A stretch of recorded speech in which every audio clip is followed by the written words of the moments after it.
So if you're anything like your bro Taylor here, Or your bro Ryan here. you want to retire early. And in today's video, we're going to be talking about the 4 most common retirement accounts. So we're going to be talking about their tax implications, their limits, and all their major features that you need to know about. So let's jump into it.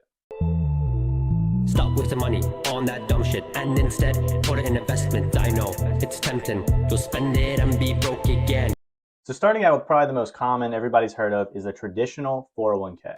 So for a traditional 401k, the contributions are made with pre-tax dollars. Your investment grows tax deferred. I'm emphasizing because these are very key terms. You pay income tax on withdrawals during retirement. So what does all that mean? Basically, your contributions are put into that account before you pay taxes on them. That's what pre-tax dollars are. Yeah. And your contributions grow tax deferred, just meaning you'll pay income tax when you withdraw. That's just self-explanatory. You'll pay it as income tax. And the main reason to defer taxes or pay them later down the road is because you think you'll owe taxes that are lower later down the road. So you're saying, I'm going to earn really big money now and I'm going to invest it. And instead of paying all the tax implications now, I'm going to wait till the end when I'm retired and all I'm taking is Social Security and whatever income tax I got to pay on that. And it's going to be lower. That's typically what you'll expect in that case. Yeah. Now, as far as contribution limits, keep an eye on this because it oftentimes does change from year to year. But in 2024, the maximum contribution is $23,000 or $30,500 if you're age 50 or older. So that limit gets just a little bit more lax the closer you are to retirement. And as far as income limits, which some of these accounts will have income limits, which either decides whether you can or cannot contribute to this type of account, there's no income limits for these contributions. For this account, some of the key points you want to look out for is 401ks are commonly offered by employers. They pretty much have to be offered by employers. So it's an employer tax retirement account. They often include employer matching contributions. So if you put in a certain amount, the employer will match that amount and also put it towards your retirement, which is really cool, very beneficial, typically free money. Ideal for reducing current taxable income because you're putting it into that account before you pay tax on it, lowering your taxable income. So yeah, guys, these are obviously very beneficial. All these retirement accounts are. It's always good to plan for retirement as early as you possibly can be. We're both doing that. We both have 401ks. Don't tell them. So obviously we are only going to put things out there that we truly believe in, and we are both investing in 401ks right now and getting some of that free money from our employers. Exactly. Employer match is nice. Oh yeah. All right, so staying right along with these traditional retirement accounts is a traditional IRA. IRA simply standing for individual retirement account. So little sneak peek, as you can probably guess, this is not through your employer. But as far as the taxes go, these contributions are made again with pre-tax dollars. That's what these traditional accounts do.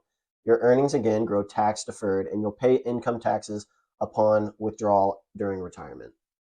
And another little thing to note is most of these accounts, they can vary a little bit on what age it is, but will have drastic taxes if you withdraw early. So keep that in mind for all these accounts.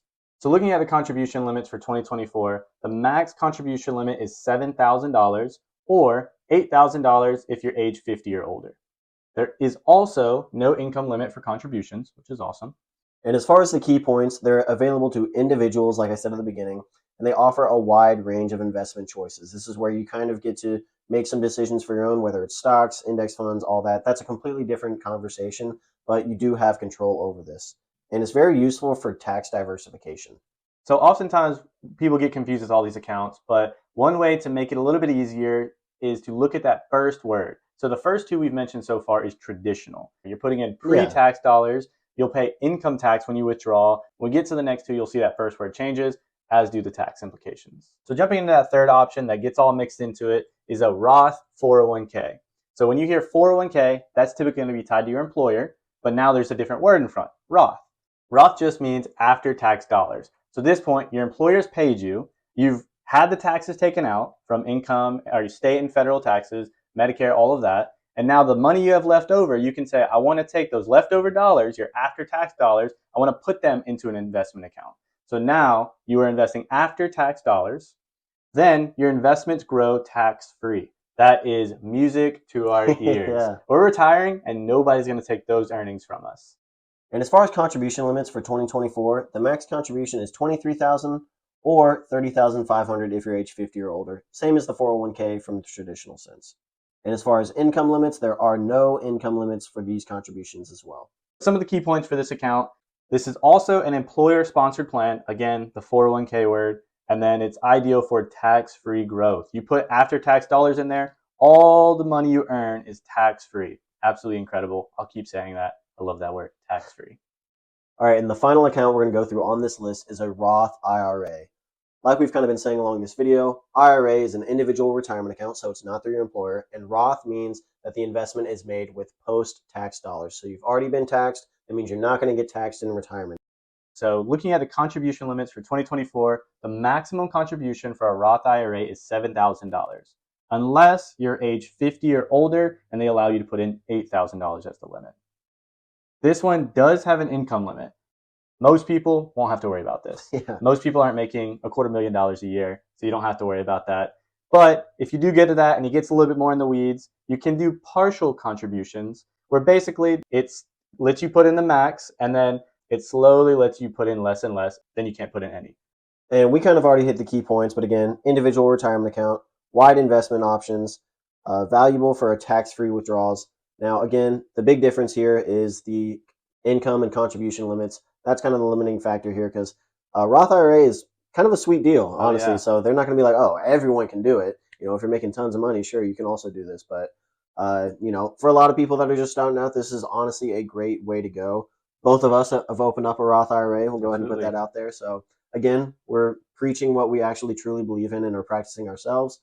And just as a quick synopsis, guys, traditional accounts are made with pre-tax dollars. So you're going to get taxed at retirement. And Roth accounts are post-tax dollars. So you get taxed beforehand and you get tax-free withdrawals at retirement. And then 401k versus IRA, the biggest difference there are one's an employer-sponsored thing, one's an individual thing, and their limits are different for, you know, their contributions. That's really the whole thing there. So you're looking at the traditional, you're going to pay your taxes later because you expect to make less money later, basically. Yeah. Versus Roth, you're going to pay your taxes now because in retirement, you expect to make more. So basically, if you make, I don't know, $50,000 right now, and you're paying that threshold for taxes, but in retirement, you started so early, you think you're going to have a lot of money, so you're going to withdraw $100,000 a year. Your tax income is going to be a little bit higher. Plus, you're going to have Social Security and whatever other investments you make throughout your life. So your tax obligation is going to be higher. So you don't have that tax anymore because you've paid them early. So it's that question of, are you going to have a higher income or a lower income when it comes to retirement? Yeah. So I know it can be a bit confusing. Like, okay, what tax bracket am I going to be for this? Well, it's all about kind of what investments you plan on making and what you really want for your life. It's very hard to predict. I mean, we don't have a perfect prediction of what we're going to end up in. Right. But I'll go ahead and, you know, let you guys figure that out for yourselves. We're just giving you the information to kind of lead you and be like, okay, this is the type of account I probably expect that would work best for me. And there's a little bit more nitty gritty to it. Some companies offer different matches. Some won't offer it at all. So it'll be dependent on the company you work for. But this is strictly educational and informative. We have this information. We were researching it, and we've noticed that a lot of people we know are graduating college around this time. They're going to be asked this question: what retirement account do you want to start using? And we're like, this would be a great time to start presenting this information. So definitely wanted to put that out there. But again, completely informational. You want more personalized advice, go talk to a financial advisor and get a personal financial plan set up for you and for retirement. And that'll do wonders for you.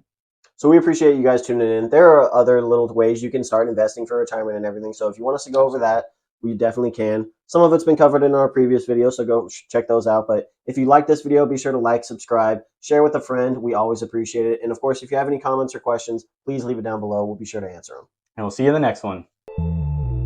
Stop wasting money on that dumb shit and instead put it in investment. I know it's tempting. You'll spend it and be broke again.